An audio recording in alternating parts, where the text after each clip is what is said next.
الحمد للہ رب العالمین والصلاة والسلام علی سید الانبیاء والمرسلین اما بعد۔ میرے محترم بھائیو، آج میں اعتکاف کے متعلق ایک مسئلہ بیان کر رہا ہوں۔ وہ مسئلہ ہے اعتکاف توڑنے والی چیزیں، یعنی جن چیزوں سے اعتکاف ٹوٹ جاتا ہے وہ ہم بیان کریں گے۔ سوال یہ ہے، کسی نے سوال کیا ہے آخری عشرہ کا اعتکاف اور نظر کا اعتکاف کن چیزوں سے باطل ہو جاتا ہے؟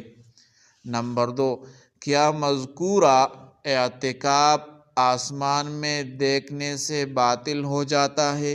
اسی طرح سورج کی شعاعوں سے باطل ہو جاتا ہے؟ تو ہم جواب دیتے ہیں، لیکن جواب سے پہلے اگر آپ لوگ اس چینل پر نئے آئے ہو، برائے مہربانی ہمارا چینل سبسکرائب کرے اور ویڈیو زیادہ سے زیادہ لوگوں تک پہنچ جائے۔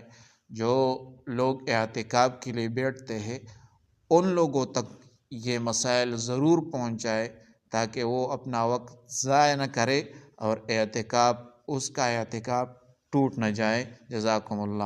تو جواب یہ ہے، اعتکاف آسمان یا سورج کی شعاعوں کو دیکھنے سے باطل نہیں ہوتا، یہ محض تو وہم ہے۔ درجہ ذیل امور سے واجب اور مسنون اعتکاف فاسد ہو جاتا ہے۔ نمبر 1، کسی طبعی یا شرعی عذر کے بغیر مسجد سے نکلنا۔ نمبر 2، روزہ نہ رکھنا یا توڑ دینا۔ نمبر 3، حالت اعتکاف میں مباشرت کرنا۔ نمبر 4، عورت اعتکاف میں ہو تو حیض و نفاس کا جاری ہو جانا۔